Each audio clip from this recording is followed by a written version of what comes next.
that I wanted to ask you was, this has been, you start you started this almost 10 years ago. It's like a one woman performance, and then you made a short film about it, and now the incredible feature film that we got to watch, which was your directorial debut. So, how did your thinking change throughout it? What did you edit out of it? What did you decide to bring in based on the format, and maybe how you changed and how your thoughts changed? Yeah, I mean, I made a short film called The Queen of My Dreams over 10 years ago before I even knew I was a filmmaker. And, I made that not because I was trying to make a movie, I was actually trying to make an art installation piece. I was just trying to use art to process a very private internal struggle in a very public way. Trying to, um, I was grappling with whether I could be queer and Muslim and still love Bollywood romance. Like, what did these identities mean for love and for my life?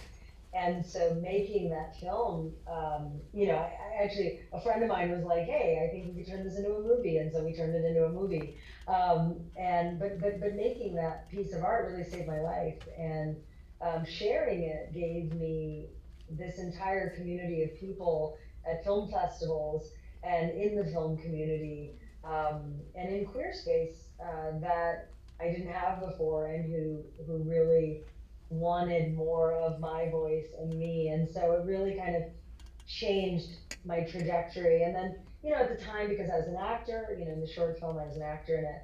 And, big dream, I lived in Chicago, so it was theater, very into theater. And so I wanted to do a one person show. And so, I wrote and developed that with a company in Chicago. And that was very personal. It was called Me, My Mom, and Sharmila. And it was very much about me and my relationship with my mother, told through this shared love of Sharmila Tagore. And I would say, my work is very much a reflection of where I'm at as a person. I think a lot of people's work is. Quite frankly, it's why you're like, why do they keep making movies about fathers or mothers or kids? Uh, we're always trying to work out the trauma or the joy or the pain or the trying to celebrate something. And so, it was after I did the play that I had started to make more short films, and I made a feature film called Signature Move, where I was an actor in it. I didn't direct it, but Shabana Azmi was in it. She played my mother. It was actually, I feel like the fun fact about that film is that it was 20 years after Fire. So, 20 years prior to making Signature Move, she played a lesbian. And then in my movie, she was the mother of a lesbian. So it was just this like really beautiful full Yeah. circle moment. Um, and it was after that that I was like, oh, maybe my play could be a movie. And I was still sort of working out some of those feelings. Um, and I met my producer, Andrea Wilson Mirza, also my wife, at the time in Toronto. And she was like, I think we can, I'd love to produce this with you, and I think we can make this together.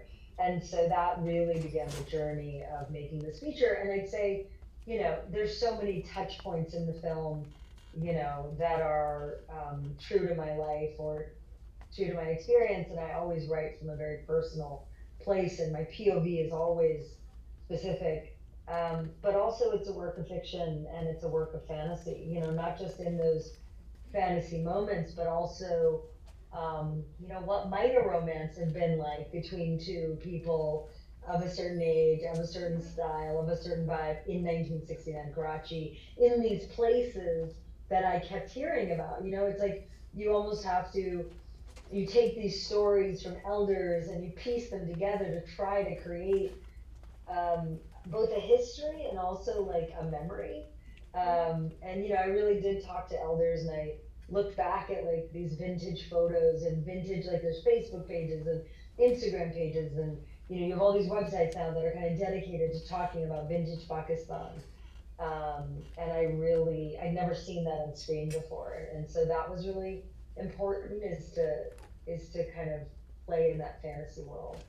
Yeah, I think that's incredible, and that was actually that leads me to like my next two questions. I think one is you have been, I think, one of the most visible um, vocalists for queer South Asians and queer Muslim South Asians for so long. I think a lot of um, queer dykes in the audience have taken some style tips from you.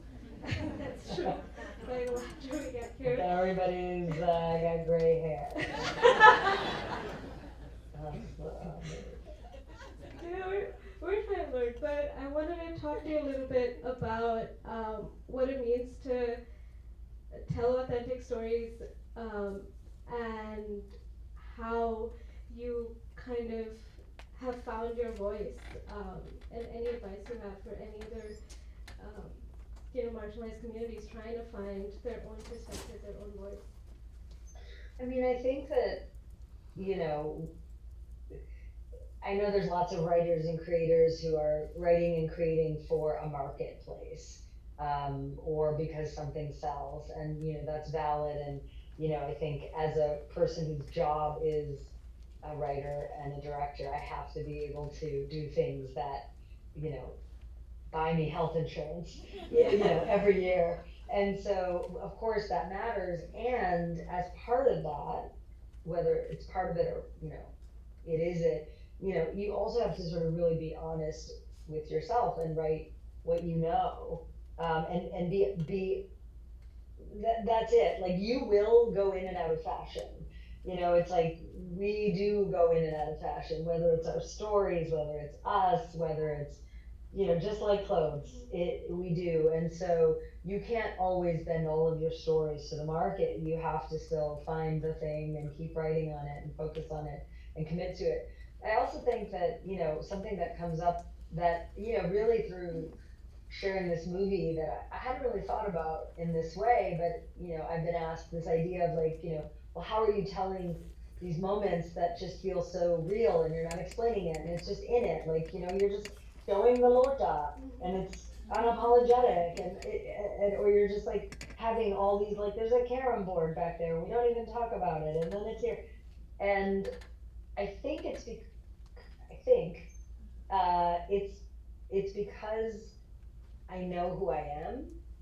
And I think also there's something about I've let go of shame, and I think, it's like part of all of the things that I've ever made are really about finding self-love, because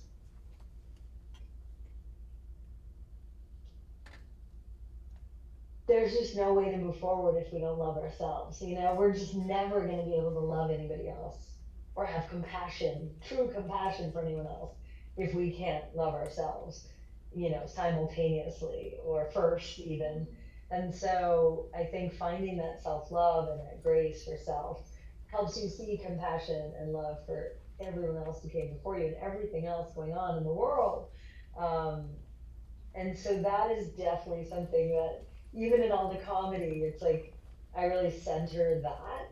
And then I don't know, I think, like, for me, the filmmaking has come after or part and parcel of the the coming out. And so I can be who I am on screen because I've had to be who I am in real life, in the world. And everybody's already said things. I've heard everything you can imagine from every group of people that are part of my communities, and it's okay. I I know who I am, Yeah. and I think that is what I'm want bringing to the work. Yeah, and we don't have to apologize for any of it or explain. We only have to explain as much of it as we want. Right, and I think the explain is really fascinating because it's like, sure, there's things where it's like, I love writing dialogue, so I love when characters talk to each other a lot, but also, it's okay if not everything has to be as much it is for this person as it is for this other person. And if we think about it as people who are part of all of these intersections, we are so used to interpreting the majority, from the time we were kids to now. Like we've been doing it our whole lives and we're okay with it.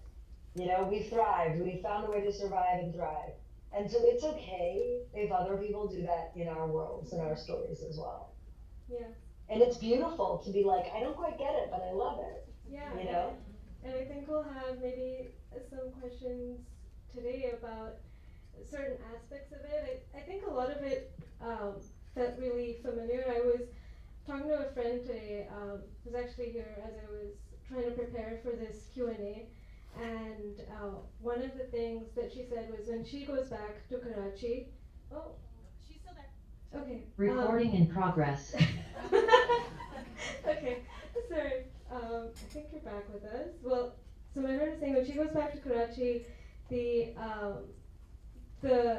nostalgia is so overwhelming that she almost can't breathe. And I think the first time that we're introduced to Karachi in Queen of My Dreams, it kind of feels like that, like all of this wellspring of emotions that just comes up. So um, I know it must have been extremely difficult to create those scenes and to manage to shoot everything. So can you talk a little bit about just how you put it all together? I mean, definitely not alone. You know, obviously, as a director, you sit here and you get to have these conversations and share the work and talk about what we did. But there was a whole incredible team of people, obviously, in Canada, in Nova Scotia, but also in Karachi. I mean, I've been to Karachi at this point, I guess maybe 13, 14 times, and I just was like obsessed. I think, obviously I'm obsessed with mothers and understanding how we become who we are and why we are this way and why are they this way and why are they this way. It's so fascinating to me. And Pakistan, why is Pakistan this way? And you can't think about any of that without sort of looking further than Pakistan. Pakistan is so young as a place. What even is it? My parents were born in India, but now they're from Pakistan. They're from Karachi, but like my dad was born in Delhi and my mom was born in Kanpur. So these borders, these lines are not actually the borders we have of today created by the British. That's not actually who we are, or if it is, it's like, it's part of our trauma and our pain and our resilience and our story. So, I was obsessed with it. And, I was very lucky to, one of my executive producers, Anam Abbas, I've made a couple short films in Pakistan, like really short films, and we worked together. And she had been working with someone named Carol Narona on the ground in Karachi. And Carol is amazing. Like, she's such an incredible producer. And because Anam trusted her unequivocally, I knew I could. And, she's just this badass woman, leading a crew of mostly dudes in Pakistan. That is a thing, right? And and then we also got Kamal Chima on board. He lives in Lahore. He worked on this film called Lal Kabutar, and he was really excited and into it. And so he came, and really, it's like the two of them were our rock. And we know this, right? You need to know who you can trust in our lives, of course, in Pakistan, but everywhere, and we could trust them. So they, Carol had a team in Karachi that she'd worked with before. She had some of the people that she'd worked with before on a film that was made earlier that year called In Flames, made by Zohar Khan. Right, and incredible movie, was at Cannes. And so we really benefited also from the crew that made that movie who came on board on our film as well. And, our costume team, Faz and Fizza, excuse me, they made so many looks for this movie, like unbelievable. And sometimes there would be like a look in the morning, and then by afternoon, Amrit would have to change, and then there'd be another look she'd have to change back into. The tailor is on set. They would they had a huge deck of all the looks. We were looking at the old PIA uniforms, because I'm fascinated by PIA. I'm like obsessed. I'm like, why is PIA this way? And what did it used to be? It used to be so sexy, and now you're like, what? It's really gotten downhill. But it's just there's this romance and nostalgia that I think everyone really captured. Our first AD for John Upthar, I mean, just an incredible team. The local cast, it was so many people. Meher Jaffrey helped us do local casting, one of our actors. But like, some of you in the audience may recognize some of the cast. Like, they're some of the best theater actors in Karachi, and they're in some of the dramas, and so we were so fortunate. And it was like really, we went to location scout before we went to shoot there, so that was really helpful. But inevitably things go wrong, and we had to find more locations. But it was a big team, and my producers, both my wife Andrea, but also these other two producer guy friends of mine, Mark and Jason, from Nova Scotia, they were so ready to do whatever it took. And also we brought my cinematographer Matt Irwin, and we brought a production designer. So it was a really, for lack of a better term, it was very East meets West. I know, don't judge me for saying that.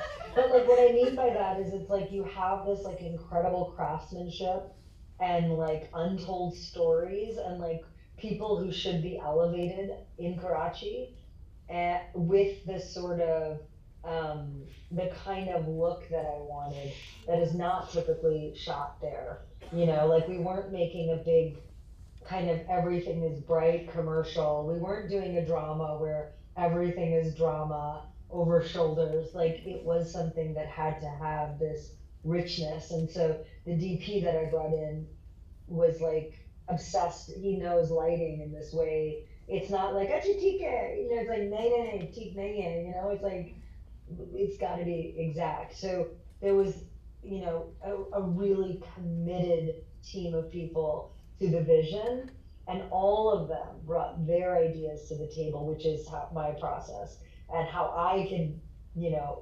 anything you see is only as good as the great collaborators that were committed to this project. Yeah, absolutely, and it really shone through. I feel like the cast was just incredible, and like all of the homages that you had to Bollywood, with even casting the same person to play Azra and Mariam as a nod was really incredible. I think I Thank might you. open it up to the audience questions now. So if you do have a question, can you please come up here and maybe form a line? And then that way I can give you the mic so that Fawzia can hear you.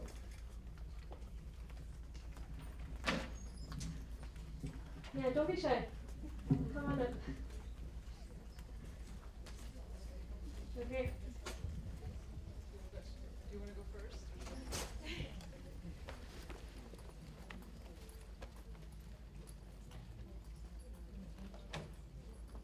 Hi. Can you hear me? Yeah, that's working. Fawzia, can you hear her? Yes, I can. Nice to meet you, first of all. The movie was amazing. So thank you for making Thank that. you. Of course, nice to meet you. So I had a question, specifically focusing on one relationship in the movie, and that Mhm. was Azra's relationship with her brother. Mhm. Um, I found that relationship to be a bit muted. Um, Mhm. I don't know if that was intentionally done that way. And in fact, there was an acknowledgement that he was aware of, you know, her sexuality, and at the same time, in the moment of uh, extreme intensity, he kind of like shut her down. But he didn't really play a very significant role um, through her childhood. I was wondering if that was intentional, if that's an experience you were trying to bring forward, or that's just your experience with Pakistani men in general, because that's my experience. I mean, So, I don't know if I can't see the audience. We're going to talk about Pakistani men in general. No, it's a really cool question. I think that, yeah, I mean, I'm one of four siblings, so, this is not a one for one kind of, story. Um, and I really wanted it to be Azra's, Azra and Mother's story, Azra and Mariam. Um, and, we do have other people that are around during some of these moments, but um, they don't always participate, or they're not always part of it, or they're far away, or they're quiet, or, they have a different perspective. And I think what I was really fun for me to find with um, Ali Kazmi as the actor, with the brother character, was seeing how she changed. And like, we also saw her growth through him. When they were younger, he was a bit more of like cool and like a bit of a, teased her and stuff. But then she came into her own, and then she would tease him. And he was super successful, but he was also maybe just like, you know, he was different than her, and not because of sexual orientation, but just different the way siblings are. So I wanted just to see that there's differences in families, and there isn't just one way. I mean, quite frankly, I think like Azra can be a brat, and sometimes it's like, Azra, like, this is just the way it is, like, get over it. And I wanted to also see some of that through him. Um, and even the girlfriend sees some of Azra's brattiness that way. And um, yeah, and the other thing is, it's like, we do have different relationships with our parents. The brother kind of, and we make choices. Some people choose to be quiet in the way they handle their family, and some people choose to be loud. And so that to me is significant. And, you know, maybe I'm an example of someone who's loud, but also I think I relate to both of them. Thank you.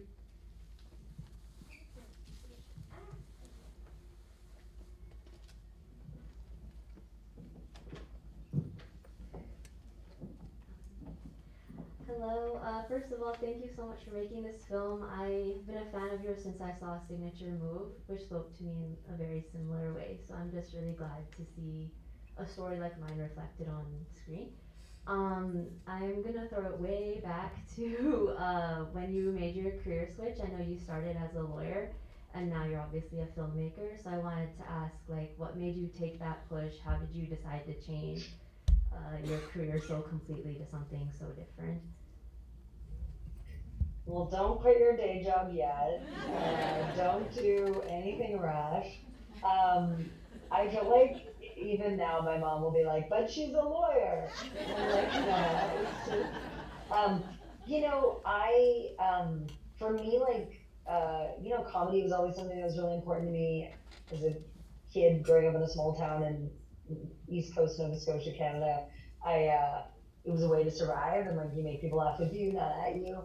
So that was a thing. In high school, I did some plays, and I did speech team, I was in the band and all that stuff. But when it came time to go to college, it was like, okay, it's time to do something serious. So, I was an English poli-sci major, and it was kind of like, what are you going to do that's serious with your life? And doctor, lawyer, engineer, doctor, lawyer. And so I was like, okay, I'll go to law school. And, I went, I went to law school for all the reasons you're not supposed to. You don't know what else you want to do. You're trying to make somebody happy. You're trying to avoid something else. And so I did it. I went to Chicago. It was in Chicago for law school. And honestly, it was a class I took in law school that kind of reignited my passion for the business. And there's a class that as a lawyer you have to take. It's called trial advocacy. I'm sure there's some lawyers in the house, and that's basically a class about the rules of evidence in courtrooms, and objections and cross-examinations, closing, opening arguments. I was like, this is a cool class, and I really liked it. And so my professor was the coach for the team of our school. They had a team that competed against other teams, and so he's like, you got to try out. I did. I made the team. I loved it. And I was like, this is the best thing I've ever done in law school. But it was way more like acting than lawyering. And so I was like, I'm going to take an acting class. I have to. I did in Chicago. I loved it. And I promised myself then I was going to pursue this. I also decided I've come this far. I'm going to graduate. I'm going to take the bar exam. And then I'm gonna be an actor. So I took the bar exam, I passed, and then I was like, now I'm an actor.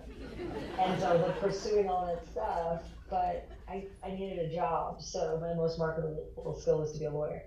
And so for for like a little over 2.5 years, I was lawyering by day and acting by night. So taking classes, did my first play, did improv, like did so much, and like just what was inserting myself into the community to learn and meet people. And the firm I worked at didn't feel good. Maybe I'd have a different experience.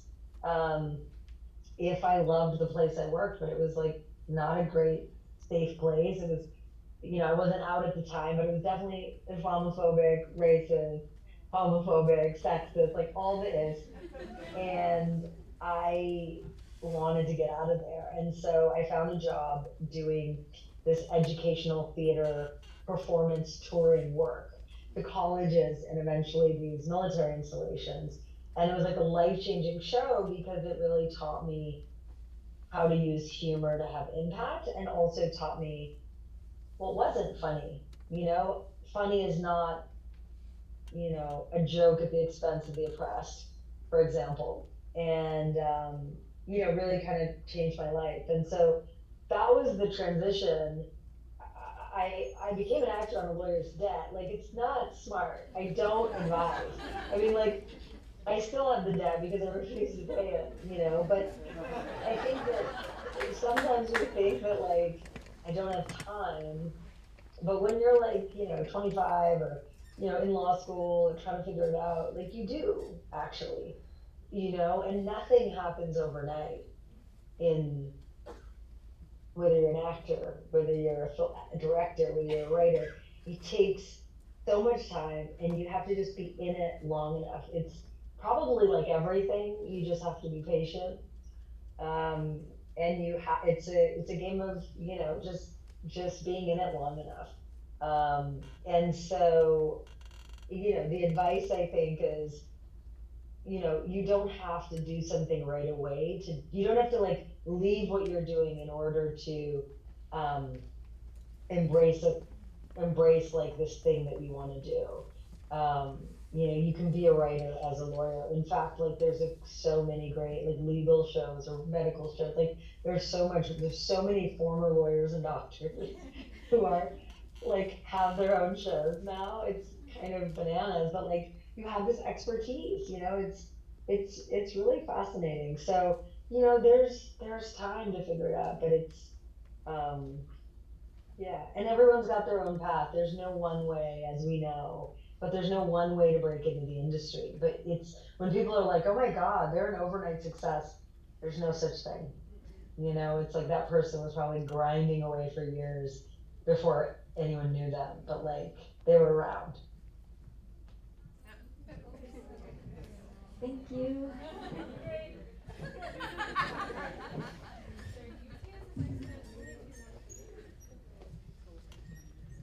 All right, we have a time limit.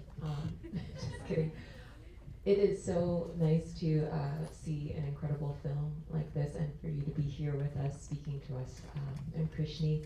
And I would characterize your film as quite perfect because on many levels it had a lot of depth and it was executed incredibly well. And I say that not lightly at all, because I actually don't like films and I don't like watching films in theaters, specifically. So Well, I'm so glad you watched this one in the theater. yeah, I was like, oh, this is so much work. But no, this wasn't. It was perfect. And what I think I found really amazing, and I want to ask you about and how you think about this, is the intergenerational trauma and specifically the symbolism around the roundabout and how we're kind of going round and round in these circles. And I guess I just want to hear you speak about that. It's something that really moved me. Oh, thank you. I do feel like I don't know, in Pakistan, I'm sure folks, it's not just a thing in Karachi or in Pakistan, but like those roundabouts there's so many of them and they're everywhere and there's always something different in them. And I'm just fascinated by them, but it is deeply connected to spirit and to history. Like we are doing the same thing our mothers were doing. Like aren't we? You know, it's just like the clothes look different, my hair looks different, you know. I have a wife, my mom and a husband, you know what I'm saying? Like, sure, but we're still going through those cycles, the most natural cycles of humanity they are. I'm like, oh yeah, maybe she was right about that thing. And you're like, I'm so annoyed. But like, it's true. So I think a lot about that. So it is about, just like the literalization of the mother is the daughter. Like we keep repeating, and the daughter is her mother. Um, we do keep repeating and moving. And I guess I also, the circle is also connected to, um, well, two things. One, it's like I also think that like of course we're all individuals, and like I feel like I had to become an I in order to find myself to now be able to see myself as part of the we. But like, it's this it's like we think we're so original, and yet like we're not necessarily inventing things, sure, technology, but like we are doing things that have been done before, like we are part of like this huge ecosystem. So I'm fascinated by that, and I think it does breed compassion and love, um, for everyone more inside me, and I think would for others. And then the other thing is I'm also fascinated, but the Kavali is part of the circle as well. It's like the circle is repetition, and Kavali is repetition. And it's like you're sort of just going around and around and around with this line, this poem, this like word, and it's so delicious. And it's like when you do that, like when you're whirling, it's like you, whether it's meditation or zikr or, like whatever that is, it can transport us. And so, I guess there is a little bit of time travel, and being transported. Thank you so much. Thank Of you. I course. think we have Zoom is cutting us off in about 5.5 minutes. So this is going to be our last question, and then if you have time, Fawzia, at the end, I would love to hear about the thing that you're working on right now, which you have left the shoot for and have come to join us. All right, I will make it quick. I want to say, first of all, thank you for this film. I don't think I've seen anything like it, or anybody has seen anything like it, but it also feels like it's so familiar. Um, Mm. and so, particularly, I wanted to ask you about the scene between um, Nani, when Nani comes and asks for Mariam, but doesn't recognize her, so she takes her Nawasi, her granddaughter, instead. Um, and so it takes me back one, a picture of like, grandchildren taking care of their nannies and daddies and that, like, close way, and how our nannies and daddies pass down stories, you know, things tell us things that maybe our parents may not tell us, or our khalas and popos also tell us, share things with us that particularly maybe our parents don't. Um, and so, yeah, what was like the significance for you when you were kind of developing that scene between her and her nani, um, and then becoming so emotional and sharing that? I want to just know your processing. Yeah, I think, I don't know, it's like, maybe there's this world where, I don't know, like we want things from other people, and like we can't control what other people give us, we can only control ourselves. And I think sometimes the thing that we want and crave from other people is an apology, or forgiveness, one or the other, right?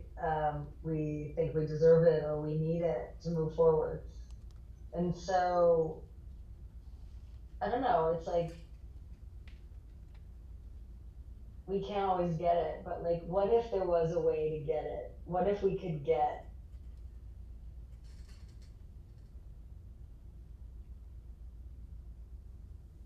you know, like what if we could get that apology, or what if we could give an apology to someone that like helped them heal?